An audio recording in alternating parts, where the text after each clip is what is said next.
Ashford 303. Jenny, it's Kitty. Listen, I'm really sorry, but I can't make it for lunch. Something's come up. That's all right, Kitty, but, look, there was something I wanted to ask you. It's not a good time. Well, maybe I can call you later? Listen, Jenny, I'm sorry. I'm really busy at the moment. I've got to go.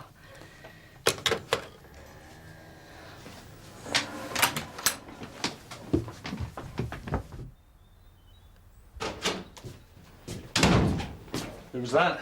Oh, Kitty Sanders.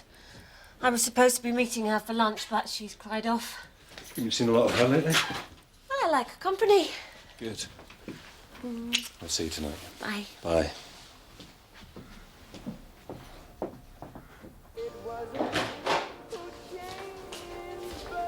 Been up long? I'll make some fresh. Listen, I'll stay as long as you need me. What with Oscar having to go away. He's only gone a few days, Di. He'll be back as soon as he can. It's so good of you.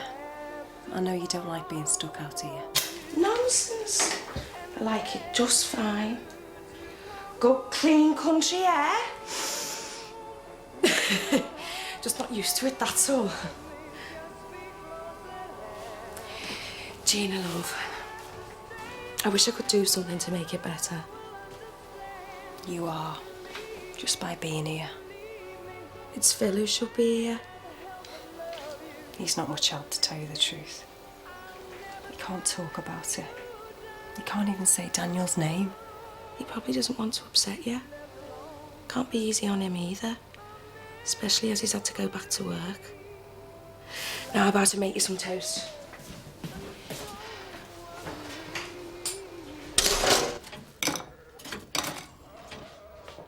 Well, this brings back memories. The Ashfordly Gazette poetry competition. Really? I didn't think you were interested in poetry, Mr. Vernon. Well, it just takes me back to my school days, David. They always had a poetry competition. Poor Bernard. My poems always did so much better than his. Really? I never heard him mention it. Well, he wouldn't, would he? I mean, he probably still rankles. Here, you haven't got time for all that. I've got lots for you to do today. She's in here. Thanks, Dad. Here we go.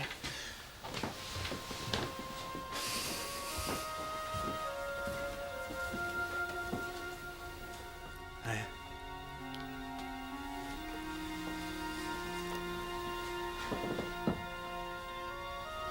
How you feeling? Oh, just wonderful, Phil. And how are you? Just on my way to work. I think I could have guessed that. The uniform gave it away. Well, maybe I could go around again. We could go out or something. I don't think so. It's a bit soon after Daniel's funeral. Yeah, of course. I understand. Look, Gina, I just want things to get back to... Normal? Somehow I don't think they ever will. Morning. Morning. Is something wrong?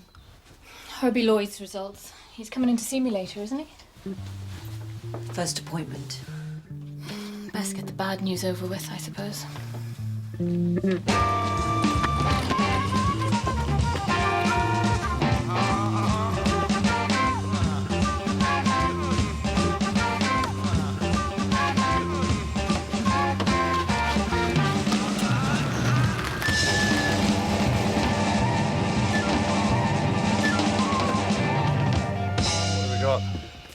Well, looks like he's lost control here.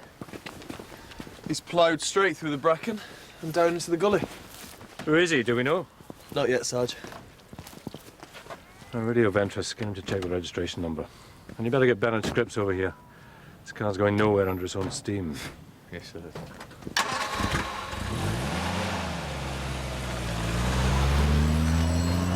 Car's gone off the road at Hog End Lane.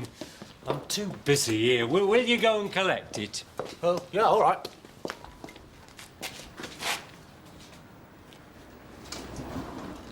Can I do something for you? No? Well, yeah, I was just wondering if it still rankled, like Mr. Vernon said.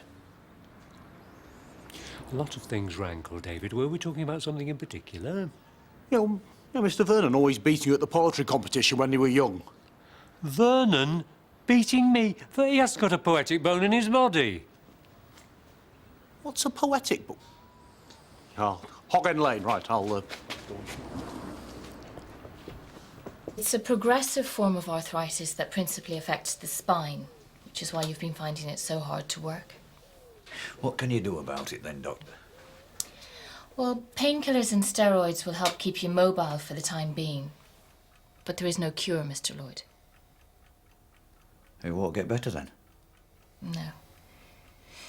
You have to accept that you can't keep on working indefinitely. Not in your line, anyway. Perhaps you could think about something different? I've been a gamekeeper all my life. Since I was 14. I'm sorry. But I think you ought to consider something less active. How about working at the estate office? Paper shuffling? I don't think so, Doctor. I've never worked inside, and I think I'm too old to be starting now. Don't worry, I'll manage. One way or another, I'll keep working till I drop. Where's David gone now?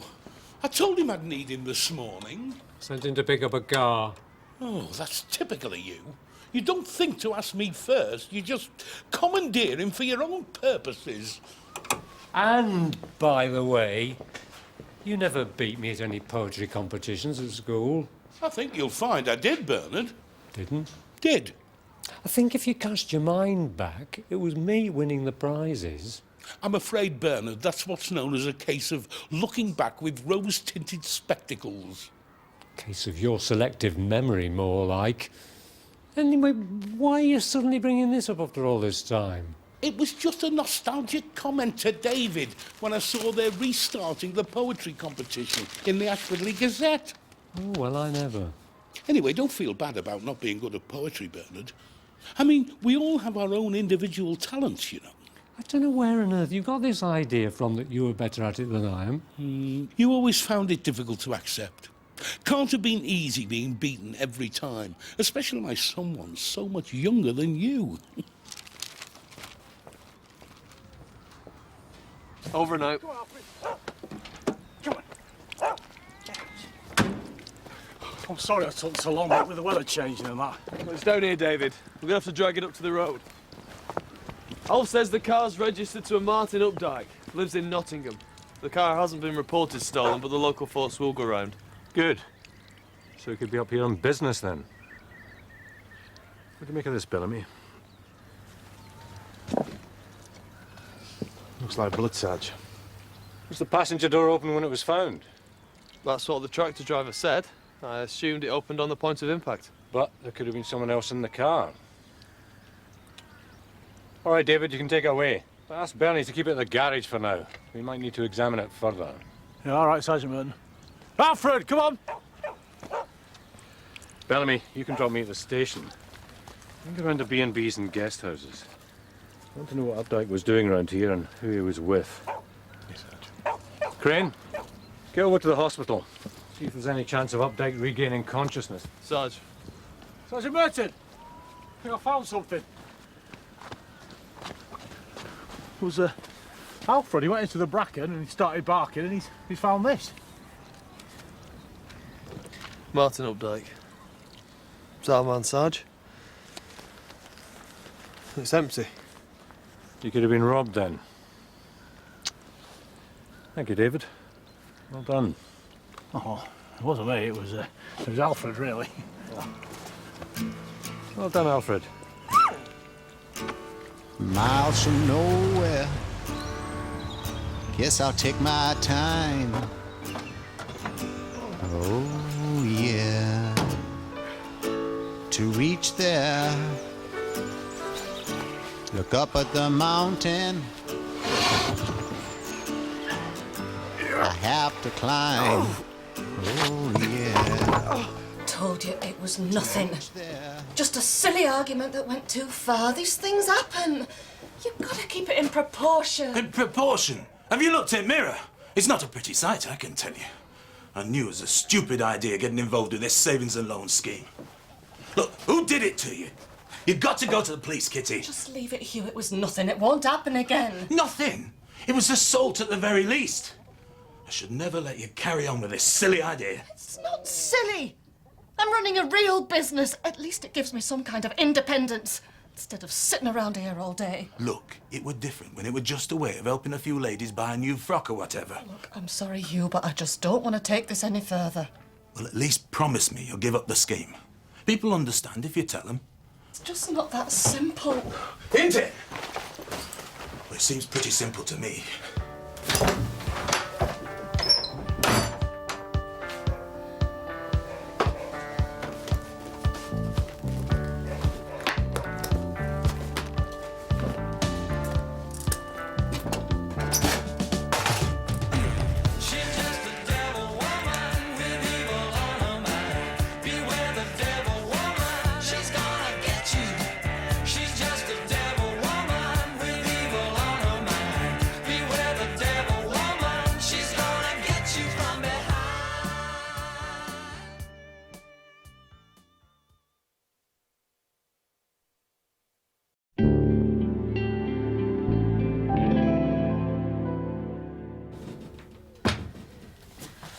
Hello.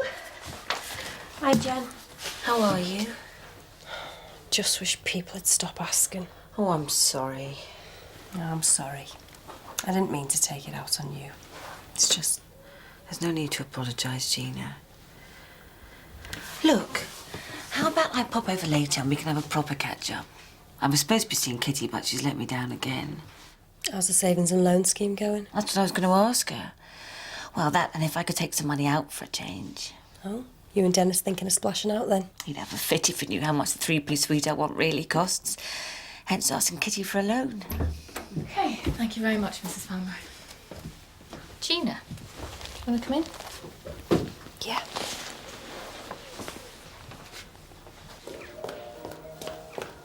I got that car back. Sorry, it's a right mess. Mr. Scripps? David, can you not see I'm busy? Sorry, you don't look very busy. Oh, it's no use. I'm trying to remember my winning poem. Well, is this important? It was a long time ago. Of course it's important. Vernon's going around telling everybody he was best. Oh. Hey, what if you entered that competition and won? I mean, that would show him. Vernon would still say he was better. Unless we could get him to enter as well. How are you going to get him to do that? Don't you fret about that, Sunshine. I'll think of something.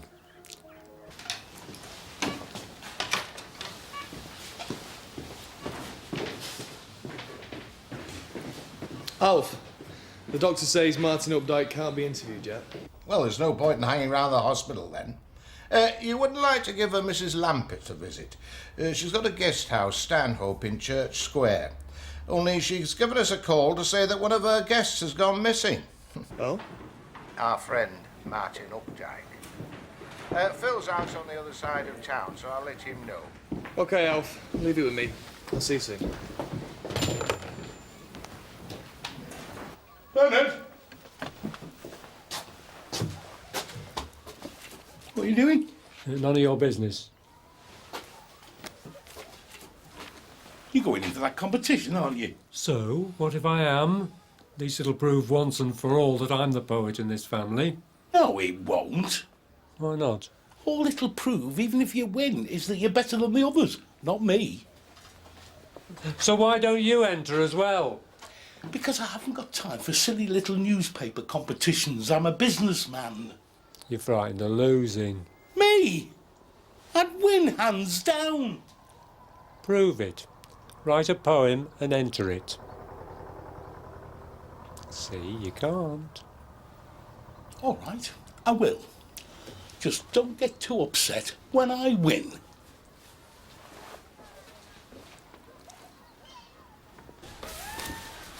Sit yourself down, Herbie.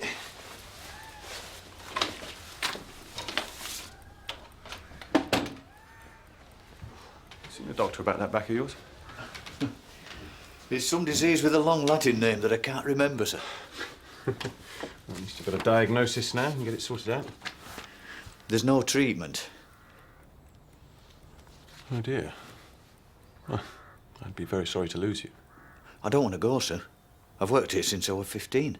Yeah, but if you can't do the job, I mean, I don't want you straining, making things worse. I can do it if I have some help with the heavy stuff. I'd feel happier if I had some sort of doctor's report saying that it won't be detrimental to your health, just to be sure. Go ahead, talk to Dr. Merrick, sir. I'm sure she'll tell you I'm okay, so long as I have some help. I'll let her know you'll be calling, shall I, sir? Yeah, fine. I'll have a word. Okay, Herbie. Thank you very much, sir.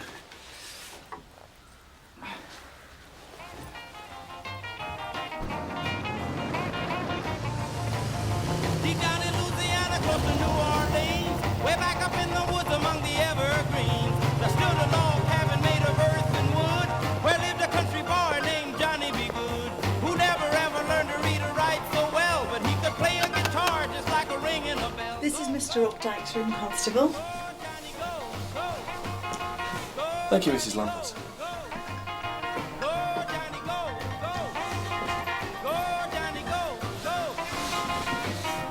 Johnny be good.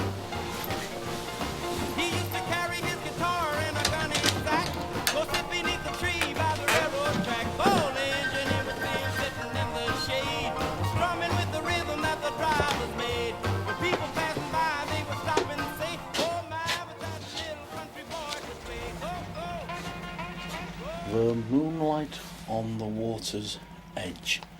The swan that swims in regal state. All reminds me of her... That's private. Hey, sorry. Hey, do you manage to get Mr. Vernon to enter as well? I told you to think of something. The shift. Don't you go telling him about this. Oh, yeah, it's all right. Don't worry. Your secret's safe with me. Anyway, I should really point out that you've done all that wrong. What do you mean? Well, it's a poem, isn't it? You know, poems are meant to rhyme. You know, there was a young man from Dundee who went for a... Yes, David. Well, don't you worry about that. Just keep all this under your hat. Oh, hi, Kitty. I'm glad I caught you. Look, what I wanted to talk about earlier was, well, I was wondering about getting out a loan. Yes, but I've paid every week. But there must be some money left, but where's it all gone? Kitty, you can't just give it all to one person. I mean, that is not what the scheme's about, is it? Kitty? Kitty, are you there? Is everything all right? Look, can you manage if I take a longer lunch break? Of course. Sounds like you need it. Oh, hello. Mr. Scripps says you're entering the poetry competition. That's right. Oh, it must be nice to be able to write poems. I'd love to be able to. Yes, well, David, as much as I'd like to chat, I've got to get on. I've got poems to write and such. Oh, yes, of course. I mean, it's not like you've got a lot of time left. What do you mean? Well, poems have to be in by this evening. But the competition was only in the Ashford Gazette this morning. Well, this week's paper isn't out yet. That was last week's that you were reading.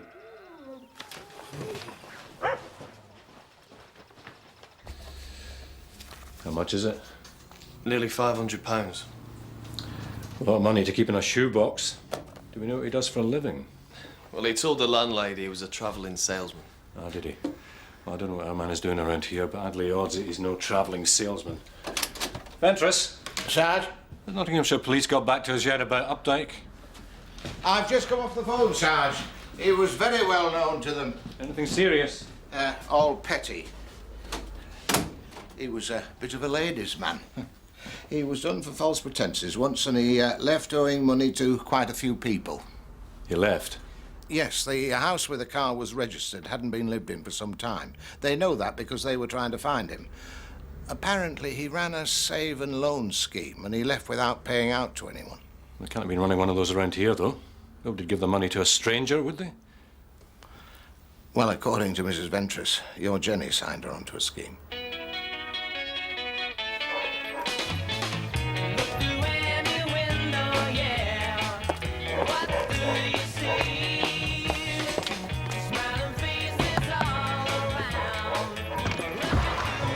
I need to... What's happened? It's a long story.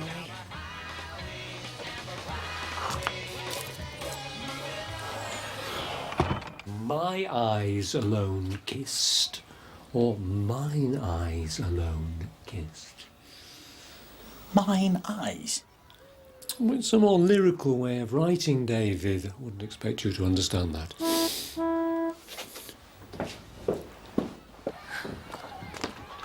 4 gallons, please, David. You on your own again?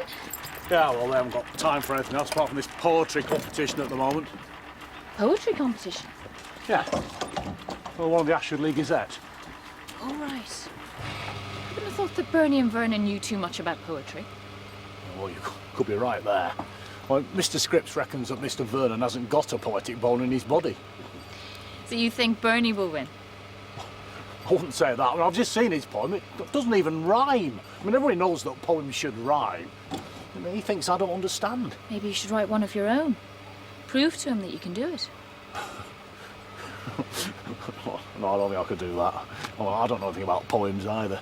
You know that they have to rhyme. I'd say that you've got a poetic bone. Really? It's a figure of speech, David. Oh. No, it's got to be a love poem, and I don't think that I could. Just because it's a love poem doesn't mean it has to be all lovey-dovey. You know, it could be love for a mother or a place or something like that. Really? You should try it. You don't know unless you try a thing. Put that on my account, would you? All right. Bye-bye, David. Bye, Doctor.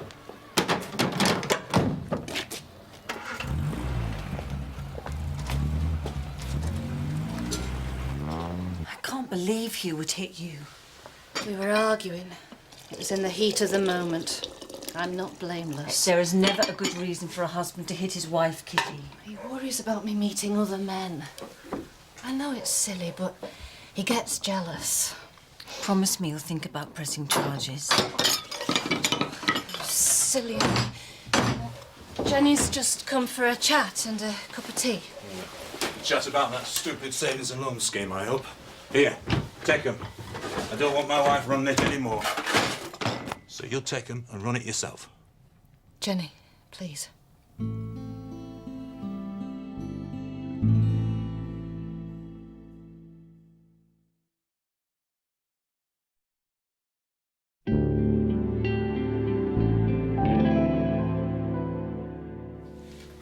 How much is in the tin? £50, 12 shillings and threepence halfpenny. Well, it's what the book says should be there. If you discount the halfpenny, that is. But didn't you say nearly £800 had been paid in? Yeah. And being lent out again. Here and here. Oh, the cheek of it. So she's lent this George Arrow bloke nearly £500 of our money. I mean, how long's he been putting money in?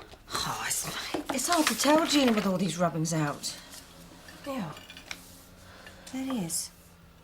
Oh no, that's George Harlow. It must be the same man. She just spelt the name wrong. I've never heard of a George Harrow. Or Harlow. Me neither. Maybe you better ask Kitty then. Find out who this bloke is. Alfred. True friend and companion. Better than bread with cheese and onion. It's awful. The truest friend I've ever found. That's better. Found. Sound. Crowned. Hound. Hound. Hound. The truest friend I've ever found is a great big, shaggy hound. All right, it's not finished yet. An occasional rain, chili con carne. Can I come in? It's not a good time. It's important. I need to know what's going on. I need to ask Kitty about a few things that aren't quite clear if I'm to take this over, Hugh. Just so long as you don't palm it back off on her. I don't want her involved anymore. And I'm surprised your husband's letting you get involved. Well, some marriages are based on trust, not fear. What's that supposed to mean? I don't know what you're implying, Jenny, but there are no secrets between Kitty and I. Kitty? You surely don't think that I'd hit Kitty? This was done by someone from that ridiculous savings scheme. Kitty turned him down and he got nasty. For goodness sake, tell her, Kitty. Please, just go, Jenny. I'll talk to you later, I promise, and I'll explain it all, but just go now. Are you sure you'll be okay? Of course you'll be okay! Please, just go.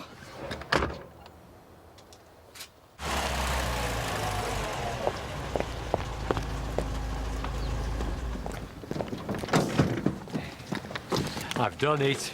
Just in time. I've finished mine too. Hands off. I'll show you mine if you show me yours. Can we talk? Of course. But I'm late back, so do you mind if I carry on? Fine. I understand you've taken over a savings and loan scheme. Look, Dennis, I would have discussed it with you, but I was put into this position and I really couldn't refuse. I don't quite understand why you got involved in the first place. It's not as if I keep you short. I was just being friendly and save you money for a rainy day.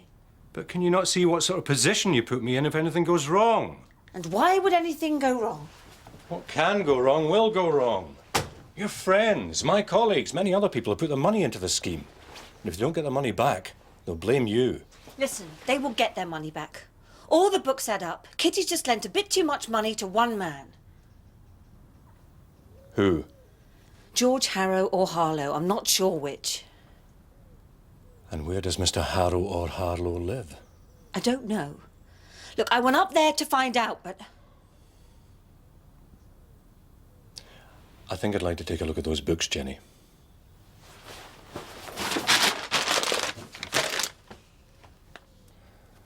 And in future, it might be better if you talked things over with me before you got yourself involved in one of these harebrained schemes. And on that cheek, and o'er that brow, so soft, so calm, yet eloquent, the smiles that win, the tints that glow, but tell of days in goodness spent, a mind at peace with all below, a heart whose love is innocent.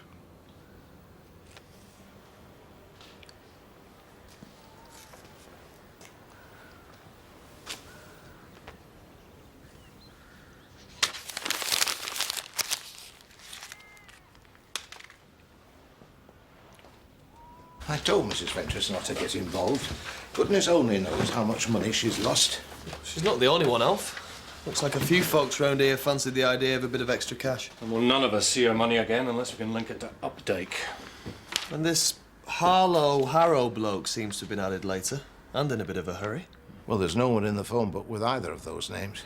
I think it's safe to assume that he doesn't exist, except as a crude attempt to cover our tracks. Looks like it. I think it's time we went and asked Mrs. Sanders a few questions, found out exactly what she's been up to.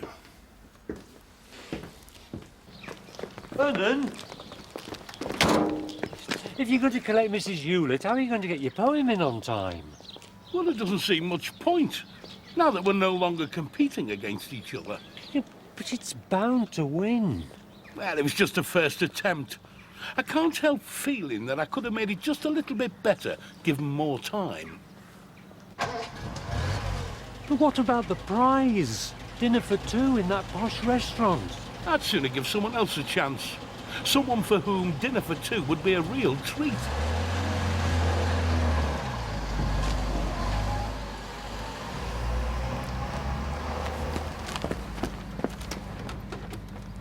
Where's Dr. Merrick? I want a word with her. I'm sorry, she's in her surgery at the moment. I'll tell her you're here. Dr. Merrick. Interfering doctors. I've just about had enough of the lot of you. What do you think you're playing at? Telling me boss I'm not fit to work? Sticking your noses in? I'm losing my job because of you.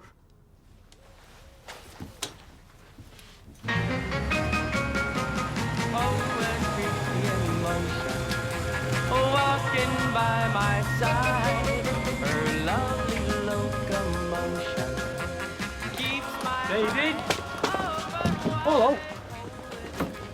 What are you doing here? If I'd known you were coming into Ashford, I'd have given you Vernon's poem to deliver. Oh, why doesn't he deliver it himself?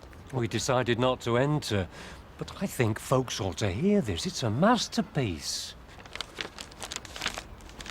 Where's yours? No point in putting my foolish scribblings up against this. Hey, best story. Get it in.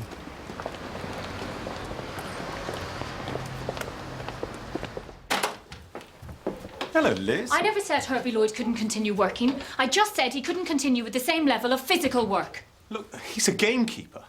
A good one, but that's his job, and it's He hard. could do lighter things, office work maybe. How's he going to feel about that? He's an outdoor man. How do you think he'll feel about losing his job, his home, everything all in one go? Look, I am not about to put him on the street. That's not the way he's telling it. Well, he's upset. It's understandable, but he'll calm down. Then we can talk about the practicalities. You'll let him keep his tied cottage? It's in the estate's best interest for me to employ a new gamekeeper who can do the work safely. Where's he going to live if Herbie stays? That's not my problem. No, you're right, it's not. Oh. Liz! Whose idea was it to start up a savings and loan scheme? It was just something we talked about, and I thought I'd give it a go. Worst decision you ever made. Who talked about it, Mrs. Sanders? Does the name Martin Updike mean anything to you? Is that him? Is that who hit you? Yes, Sergeant Merton. I do know Martin.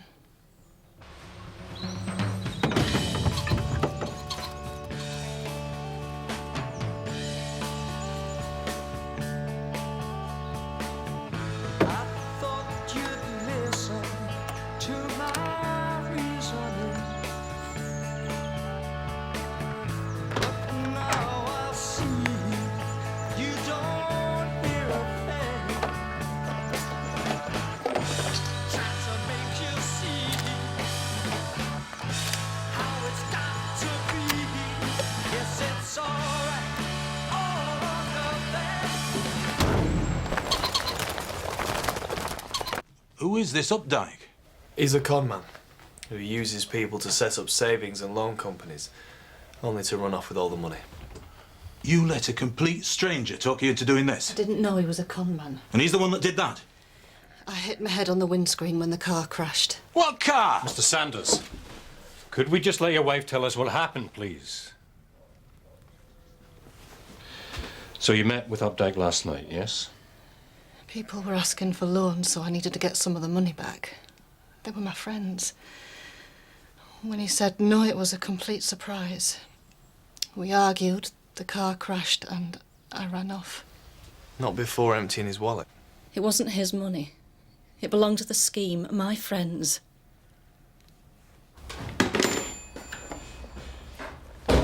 Oh, that was the hospital. Updike's regained consciousness. You best get round there and hear what he has to say.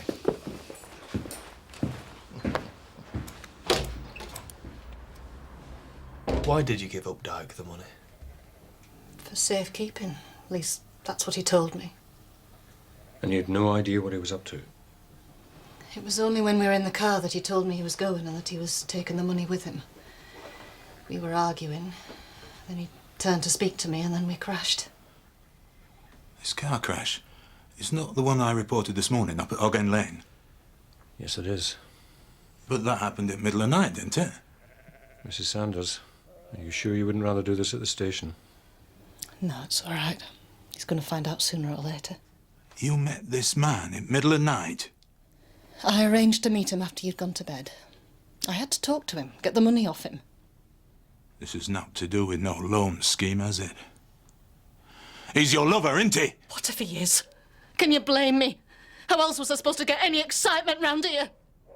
Get her out. Get her out of here before I do something I regret. Oh, Hugh, I'm sorry. I wish I'd never met him. I didn't mean to. Come on, Mrs. Sanders, let's get your coat.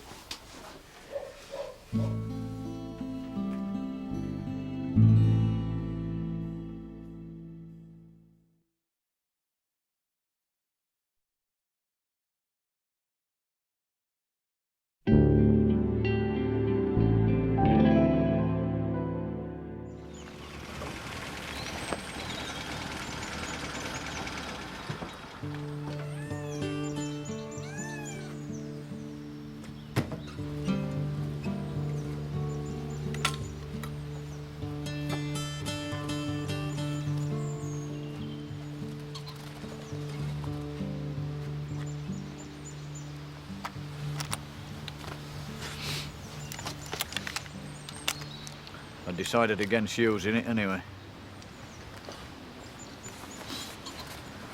I've been thinking, Herbie. There's no one knows the estate or the pheasant breeding program like you, and I can't do it on my own. Experienced gamekeepers are few and far between, so promoting one of the lads would be the easiest option. And the cheapest? But there's none of them up to the job. Not without training. I've no time to train anyone up.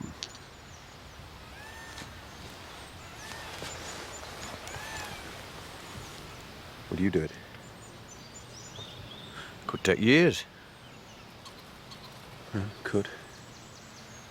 I'd be head gamekeeper, like. Pretty much. So I'll be getting a pay rise, wouldn't I? Don't push your luck, Herbie.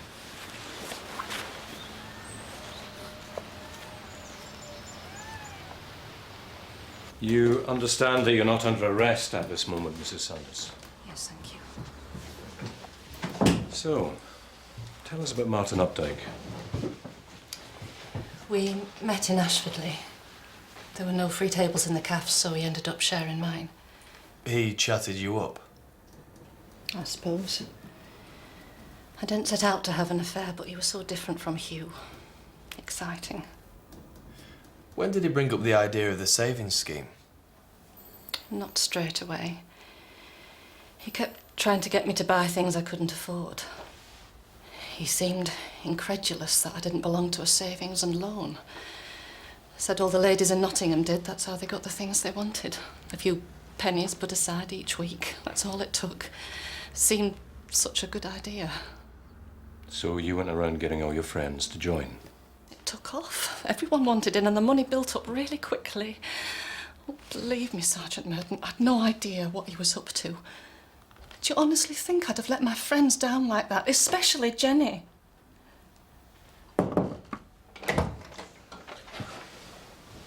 I have a word, Sarge?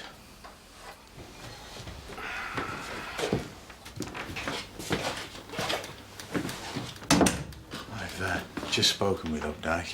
He's admitted to the savings and loan scam. What did you say about Mrs. Sanders? Was she in on it or no? Not at first, apparently, but she guessed soon enough and wanted to go with him. And he had no intention of taking her? He shared the money. Not in his nature, if you ask me, Sarge. Good work, Bellamy. Thank you. Sarge, when he told her that she didn't feature in his future plans, as he put it, she went berserk, grabbed the steering wheel, and, well, he reckons she tried to kill him.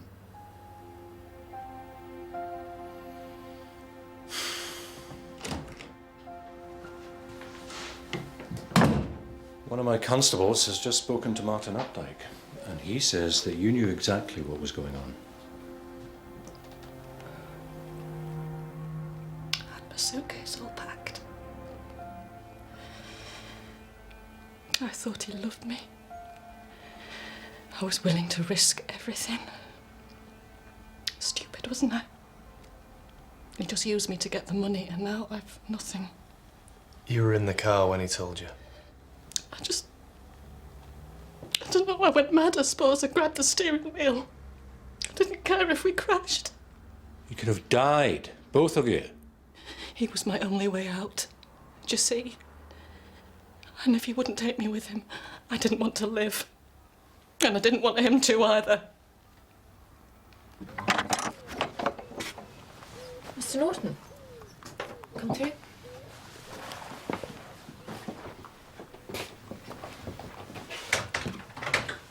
Sorry to drop in on you like this, only, well, I felt bad about how we left things earlier.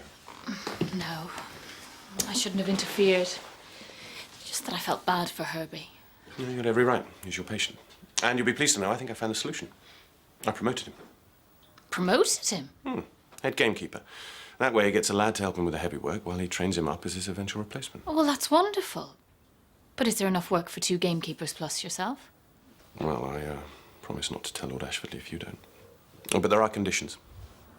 And what are they? You know, you call me Ben. And, you let me take you for a drink.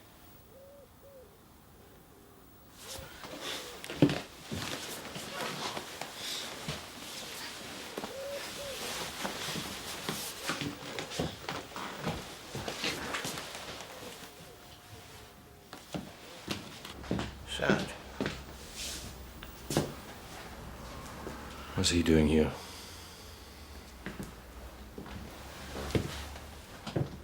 I've come to take my wife home. If you're finished with her. I'm afraid your wife won't be going home tonight, Mr. Sanders. We've charged her with malicious wounding.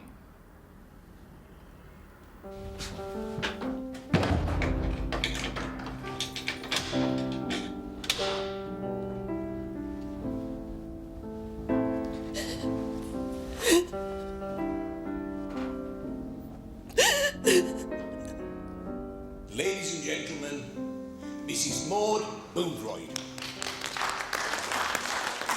Come on, we're late. David, you can't take him in there. Bernard, what are we doing here? We didn't even enter the competition. You did. I put your poem in. 3 in total. A sad reflection, some might say, on the lack of interest in literature today. However, there was one particular entry which displayed an extremely keen knowledge of classical poetry. Do we have a Mr. Vernon Scripps here? Well, we obviously had to eliminate yours, Mr. Scripps, for plagiarism. I was hardly likely not to recognise Byron, was I? You? Shh. That left just 2 poems, one of which was, strange and interesting, but the other one was clearly the winner. So without further ado, I would like to award the prize for his poem Ode to Alfred to Mr. David Stockwell.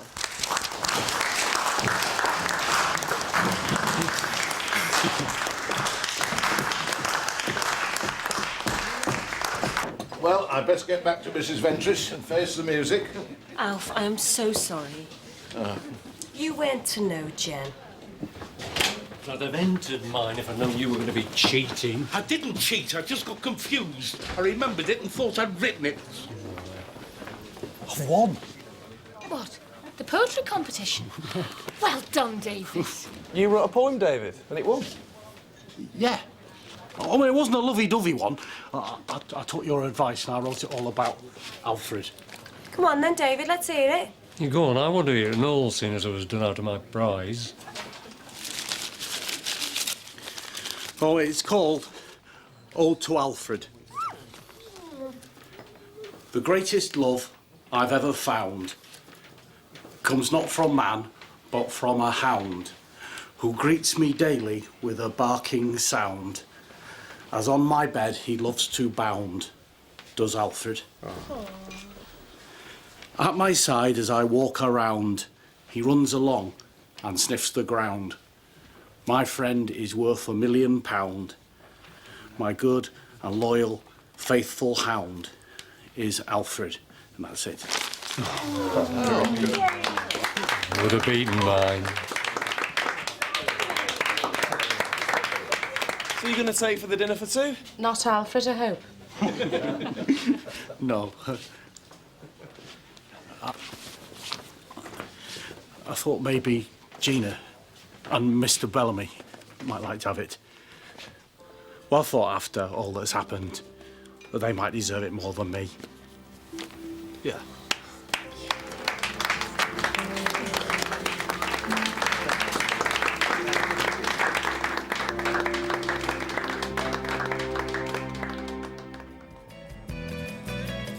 Oh! You can have another smack in the mouth in a minute if you don't get out of my way. I can't seriously think Phil'd get a gun and shoot someone. Well, you're too upset to give me the time of day, but you can still flirt with some bloke. Oh!